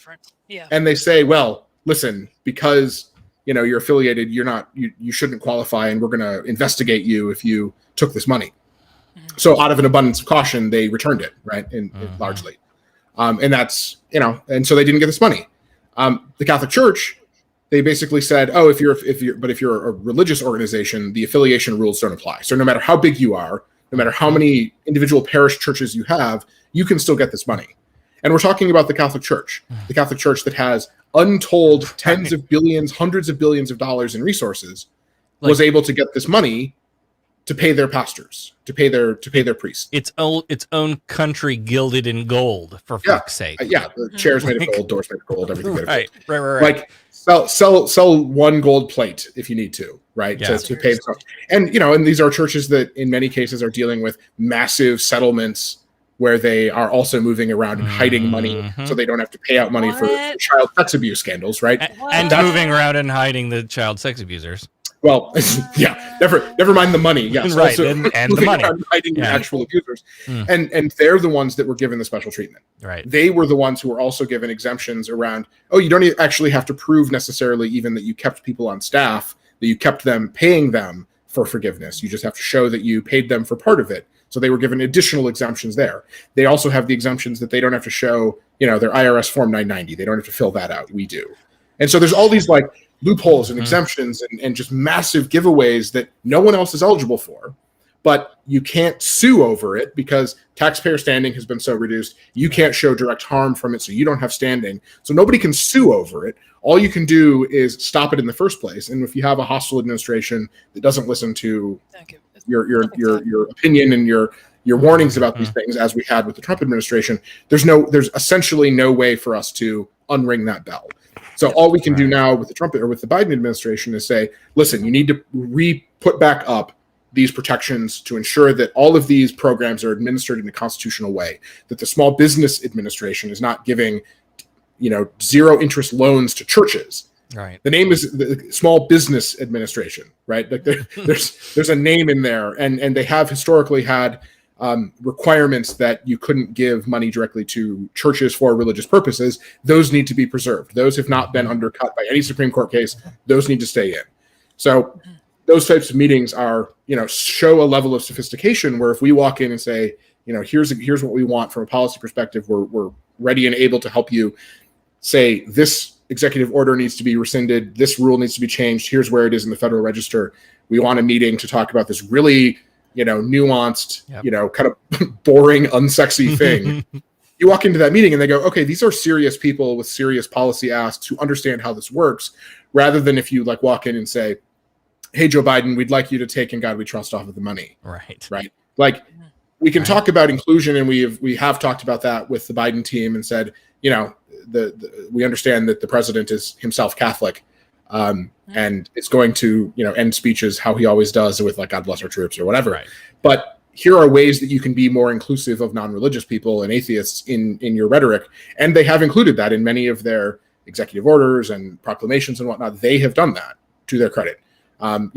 The president himself has some ground to make up and can do better, but so can so many other politicians. And so we're going to keep urging that and holding him accountable to that, and making sure that those things gets mentioned every time it doesn't happen.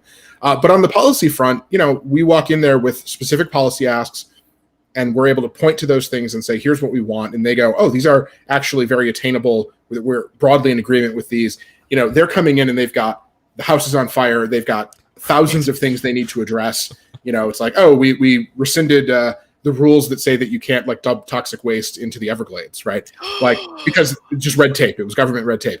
And so they're trying to prioritize what exactly they need to put back in place, what they need to undo and fix from the previous 4 years. We can point to it and say, here's what you need to do exactly. Here's the document. Yeah. Here's exactly the thing you need to change and start the process on. And they go, oh, great. We agree. Yep. Perfect. We'll start the ball rolling on this right away. So, I don't want to imply that we get those types of commitments and that they're going to be, releasing this, tomorrow or anything. Right. But, they sort of like nod along and say, oh, yeah. Okay, we know about that. Or, oh, can you tell us more about this? Can you follow up and send us some more information on this? Right. The last thing that we came out of that with, my cat just like flipped over and is just like completely upside down, passed out on my desk, which is great. Knocked himself out. Yeah, very sleepy. He's had a long day of doing cat things. Tough life. Sleeping. Yeah. The last thing, that's really helpful is, we talk about all this discrimination that people face. We talk about all the harms that come from people experiencing stigma from being an atheist, from being non-religious. They immediately say, do you have data to back this up? Like, can you give us some information about this? Until about a year ago, the answer to that question was no, we don't have good data about that. Now the answer is yes, because we had the foresight to invest in the U.S. Secular Survey, which I know you both participated in, or I assume you did because you were talking about it online. Yes, participated and promoted the crap out of it. Which is great. We had almost 35,000 people participate in the survey that we had originally hoped. 1,000 of them. Oh, good. That explains the really weird data out of Florida. Huh, okay. But we originally were like, oh, we hope we get 10,000 people. We got almost 35. We got 10,000 people in the first day. And it was like, oh, crap, we really need to bump up the number of responses that we have available here and up our storage space for these. And so we did. And we ended up collecting, like I said, 35,000 responses, almost like 12,000 stories that people told, and sort of open-ended questions. I think it was actually close to half responded to one question or another. We had like 2 or 3 open questions. And that's a stunning rate of response for that type of thing. What are you? My cat is like trying to eat something that's behind my computer, and I don't know what it is. Well, if he's not disappear. electrocuted. Yeah. Maybe he's hungry. That might be the issue. But so we have this report, and we were like, yes, in fact, these types of stigmatizing events, people facing stigma in healthcare, people facing stigma in schools. Here's exactly what it causes. Here's the harm that it causes to young people, to people, later in life. We have data on that now, and we can show, somebody in a community that is highly religious that faces, discrimination in education is 4 times as likely than a person in a secular community with supportive parents who didn't experience this type of discrimination to test positive or screen positive for indications of depression. And that's a big number. And it shows that, it ties into what this office has been tasked with doing, which is reaching out to and making sure that government policy is being responsive and helping folks who have been left behind by government in some way. So historically marginalized, underrepresented communities. And so if we can demonstrate that, atheists and non-religious people are part of that, that gives us an in to what this office is spending a lot of its time doing, or will spend a lot of its time doing once we've, sort of crossed a certain threshold with, COVID vaccinations and whatnot. So that's a long-winded way of saying it was a very productive meeting. We had a lot of very solid asks from our community that showed, as I said, like a sophistication and a policy knowledge that the government folks, the folks in this office appreciate, and showed a willingness to partner with them on, getting people vaccinated, on making sure that people experiencing homelessness are not experiencing homelessness, and that they're getting resources to make sure that, marginalized communities are not being discriminated against, and to make sure that, nobody is experiencing discrimination at the hands of government, particularly government contractors who are receiving grants to provide social services. We don't want people to experience that type of discrimination, whether it be on the basis of, their status as an LGBTQ person, or as an atheist, or as a religious minority. We don't want anyone to be experiencing discrimination on when they try to adopt or when they try to access mental health services or homeless shelters or, women's shelters or anything like that. We don't want people to experience discrimination. And we can show that our community does experience discrimination, unfortunately, as well. So we need to be part of that solution. That's awesome. Yeah. I kind of hoping that like Biden would have walked like a Sort cat, of poked his head in. Like a cat. Yeah. Like, hey. I think so. Until very recently, nobody has been working. No one really has been working from the White House. It's just it's a very limited number of people who are actually working from the White House campus currently. Really? And they're just starting to open it back up. It's been like a very sort of skeleton crew of senior people that need to be there.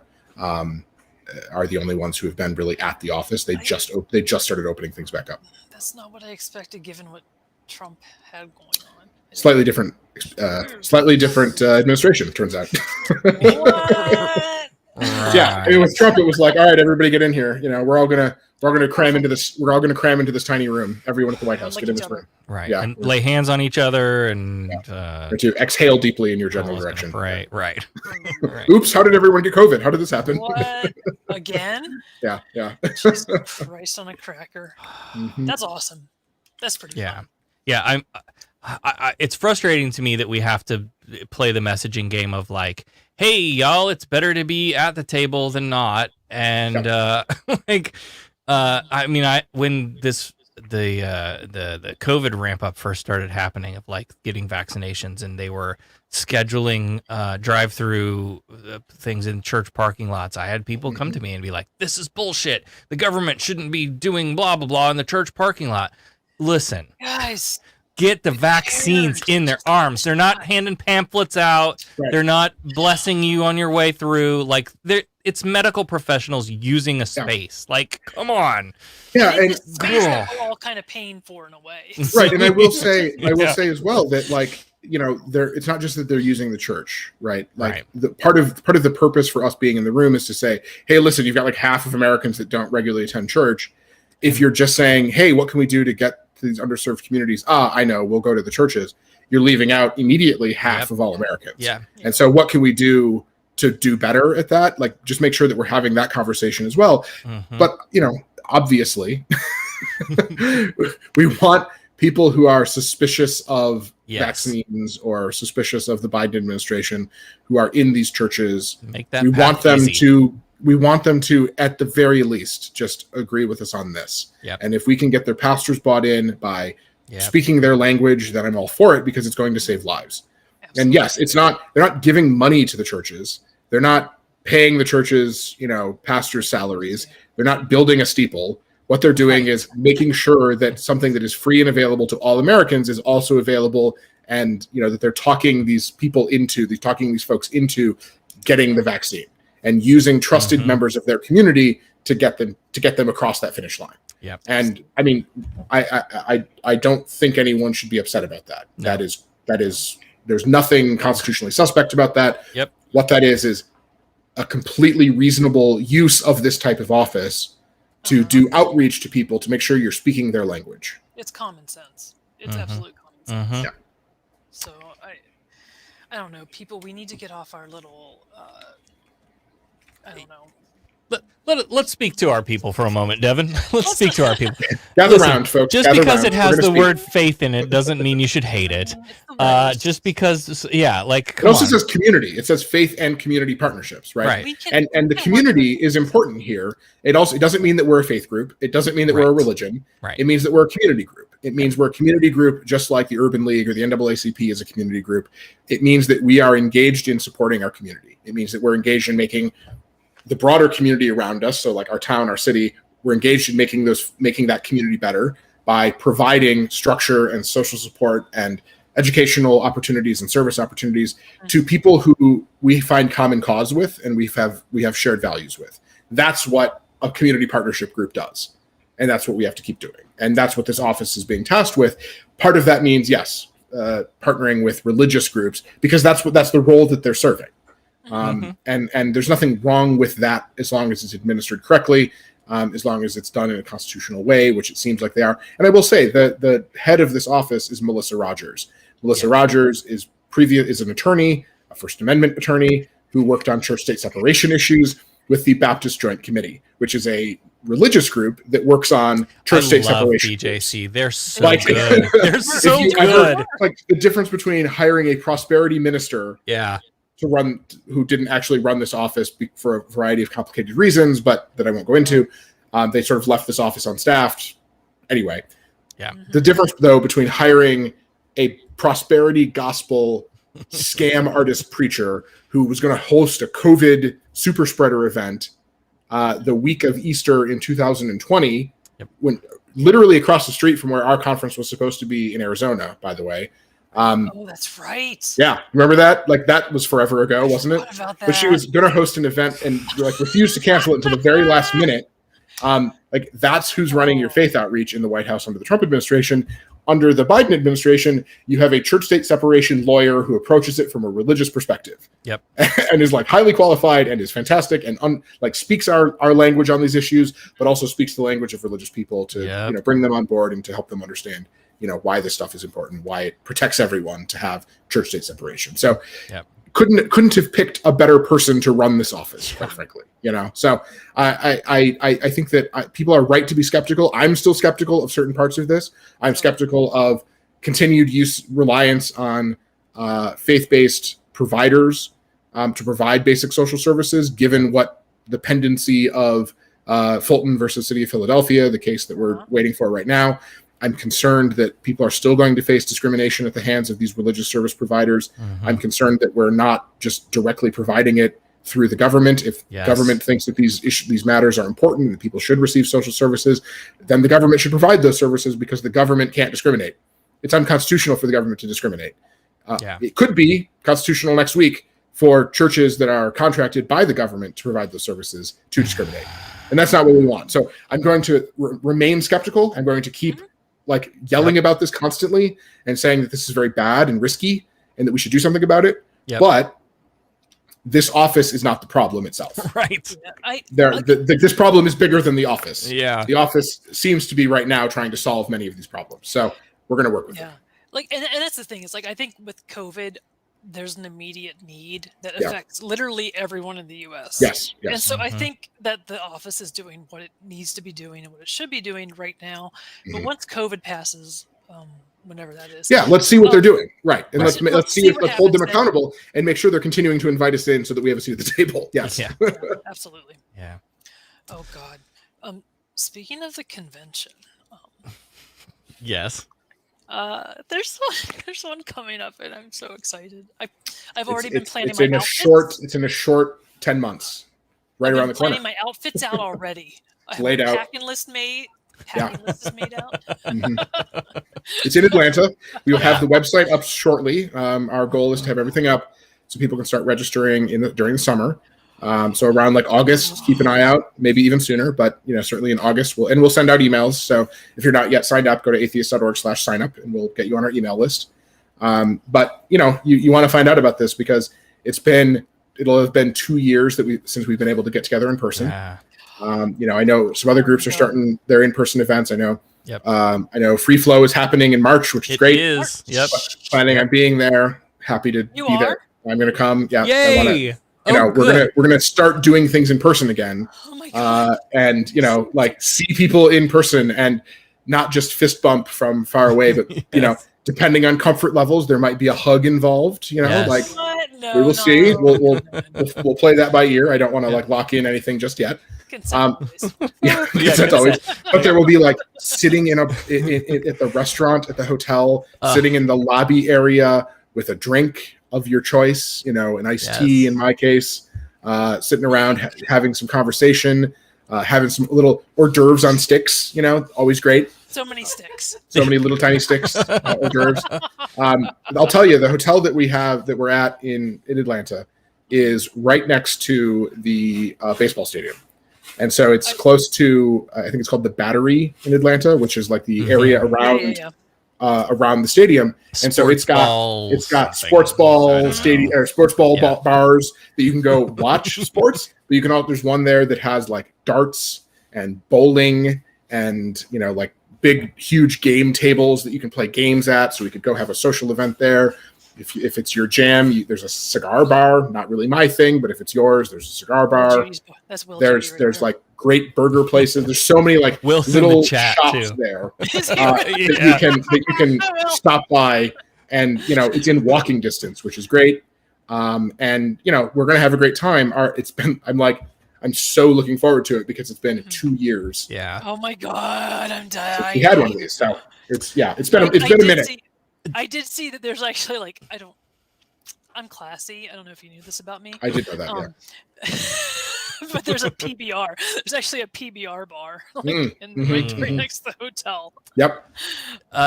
Devin, we're gonna have to figure out some way to reprise our best damn get together group of the convention. Wait, what is that? How you really were you at? You had a lot to drink that night, didn't you? The online convention was lots of fun, and Devin and Sarah hosted the best damn group in the whole thing. We were the best group. We had the best group. Are you sure? Do you remember it? I remember it now. Thank you for reminding me. We had the best. We had the best. We did. Group we had the best group of the 2020 American Atheist Convention. That was maybe that's when we do our doxology hymnal sing along. Sing everyone out in our group. Sing everyone out in the doxology, and I have the rough and tumble there with me, and we'll. Yeah. I don't know if I'm allowed. I don't think I should take sides and who's the best. I have to maintain a level of neutrality there. You should. Yeah. We were the most fun. We were the most fun. Right. We had the most fun group. I will say. Yeah. Okay. So there's just so much to do. So I hope people will come. Not just, because we're in a fun social area around us, but because the event is fun in of itself and people have such a great time. You get to see people that you haven't seen in this case, many years, multiple years. And you make friends that stick around for a really long time. And it's a really fun event. We have really great speakers, but more than that, it's the community. It's the people that are there. So totally. Let's do our live show wrap up real quick, and then we can chat for a little bit afterwards. But we're gonna go around the horn and do the hey, what's coming up with you in the next whatever.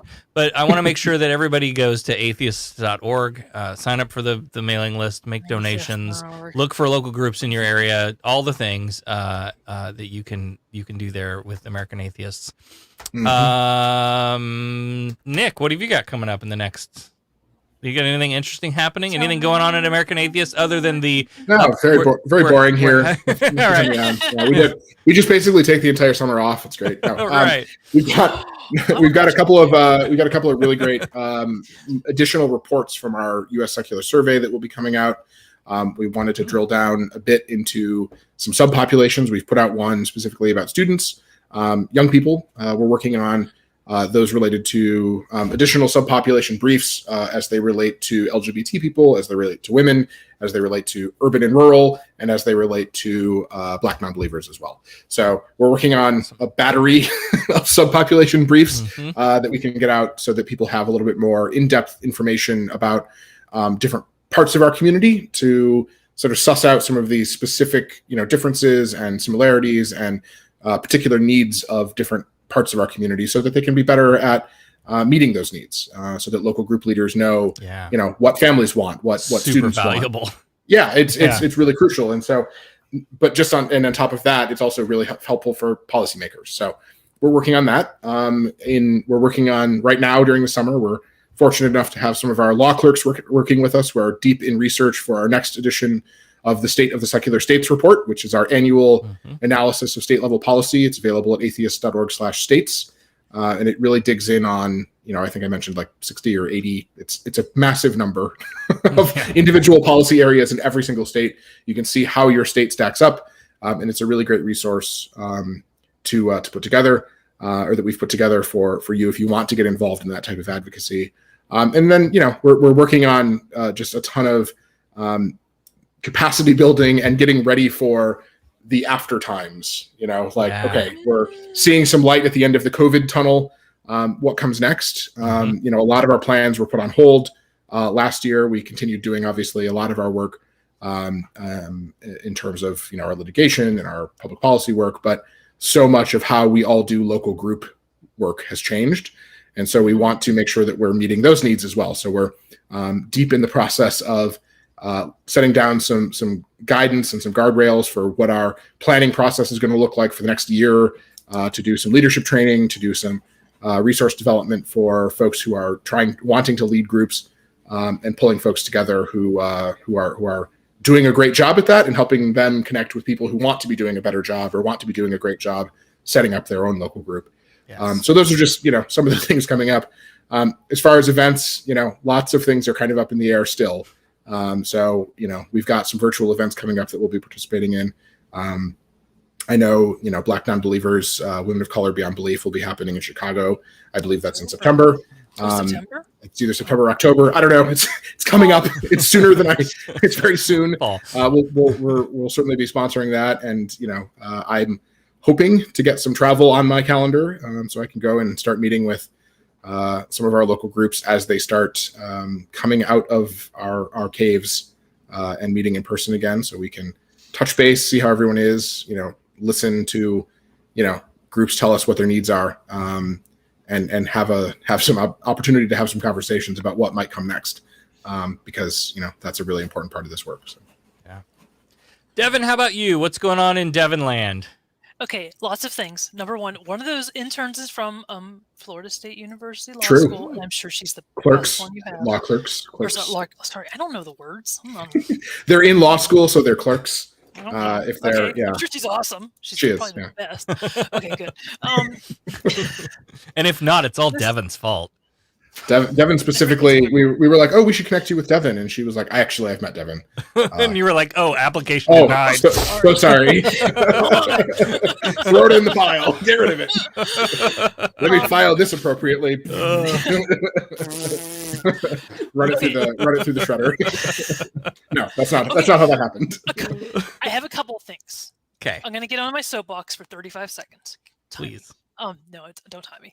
Okay, so this is just something for next year, is that there's a bipartisan bill that went through this year that was passed by both houses. It's called the LARC bill, something like that. It's like long-acting reversible contraception. Aaron Bean ran it through. He's like one of the head Republican guys. He's the one with the auctioneer's voice, if you listen to the Florida channel. You know who I'm talking about. But yeah, he ran it through on his side. He's super, super anti-abortion. This is pretty much allowing, giving funding to women to get IUDs, which is like the long-term reversible contraception. And so it allows people to get IUDs and other types of things like that. It was passed by both houses, and the governor vetoed it this week. And even the president of the Senate, Will Simpson's like, guys, I supported this. And so this is something that I think everyone should keep in mind for next year. This is a very important matter. This decreases abortions, decreases pregnancies, all that kind of shit. So if you have someone in your community, like, I don't know, a legislator, possibly talk to them about supporting this next year, because this needs to go through. It's important for all Floridians. Okay, as far as what's going on with our group, we are, in the month of June, we are teaming up with the Temple Israel, which is one of the Jewish synagogues here in Tallahassee. We are collecting preferably adults, bikes, used or new, as long as it's in decent condition. If you can get it working, that's great. But we're collecting bikes, helmets, reflective vests, and we are going to give them to the incoming refugees that are coming in from the Congo via the IRC. So this is a way for them to get to work, to exercise and whatnot. They just don't have it. They don't have driver's license. They don't have any way to get to work unless they depend on public transportation, which sucks everywhere. So if you have anything, just contact me at devin.graham@atheist.org, or I don't know, wherever. I'm all over the internet, I guess. Okay, we are also, so I've also started working with, we're talking about like working with faith groups. I joined Shared Grace Tallahassee or something. The website's Shared Grace Tally. It's pretty much a bunch of faith leaders in town and Devin working with and this started in response to COVID, because like all these social service agencies in town suddenly had no volunteers, no income, no nothing. And so it was a way to get all the faith leaders in town and connect with all the social services in town. And also they got to connect with themselves, because most social service agencies don't actually talk to one another. So it was a good way to get everyone in the same Zoom room. And so what we're doing, there's a ton of needs out there, but the one I think that we can actually achieve is we need to get 150 box fans for elder care in Tallahassee. So obviously fans are cheaper than air conditioning. So if we can get 150 box fans collected for the elderly in town, that would be fabulous. Summer's coming up. Actually, summer's kind of here in Florida, so that'd be great. Again, reach out to me, or you can go to sharedgracetally.com and check them out. Reach out that way. And then I finally realized that the calendar on the Humanist of Tallahassee website wasn't updating. So that's my fault. I suck. So all our events are now listed on our website, so you can go there. humanisttlh.com. That's Yay. I'm gonna pull back on the thread. I love this, the idea of like, hey, we're better at the table than not. Like working with faith-based organizations that are at least welcoming to have you at the table and will work alongside you. We've got to build those coalitions. What have I got going on? I will be hosting a Recovering from Religion support group meeting on Thursday night. If anybody's interested in joining up on that, you can find us. Just search Polk County RFR support group, something like that, on Meetup. And you can get all the details to that. It's on Zoom, of course. Everything is all virtual right now. So you can join me with that, especially if you're like maybe dealing with the stuff that we talked about tonight, some of the bullshit that's going on in the world. That I've already recovered from religion. I'm fine, thank you.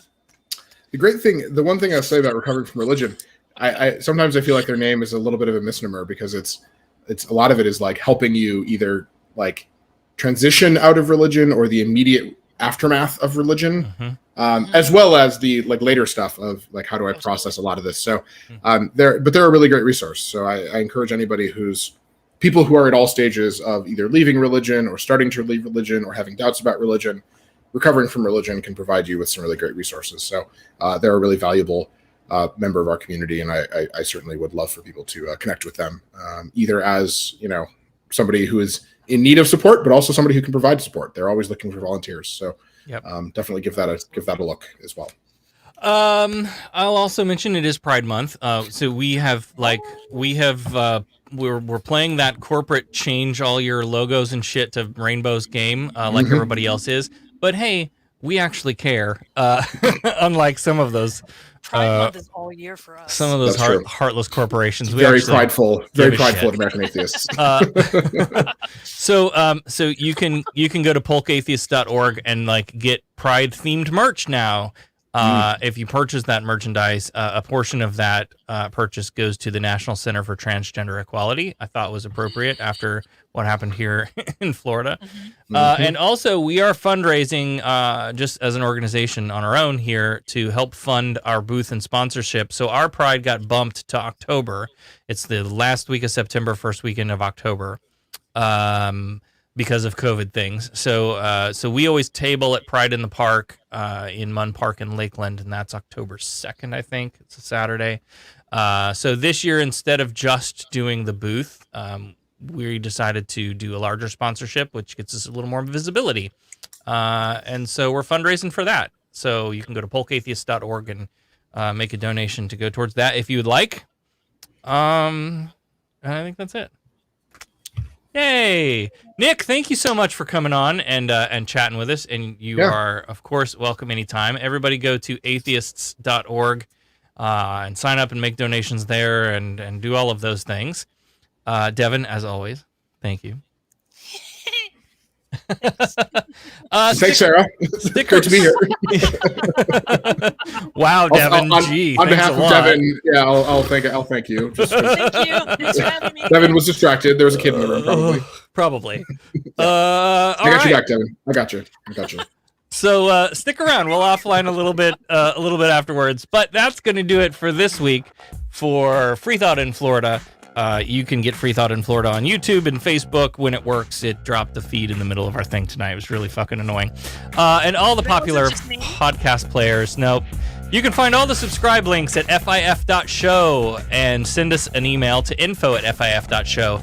Like, subscribe, share out all the episodes, especially to the people you don't like, and help us get a broader audience. And of course, remember the 3 most important things. Wash your hands, get your vaccine, and be kind to each other. And that's it. We'll see you next week on Freethought in Florida.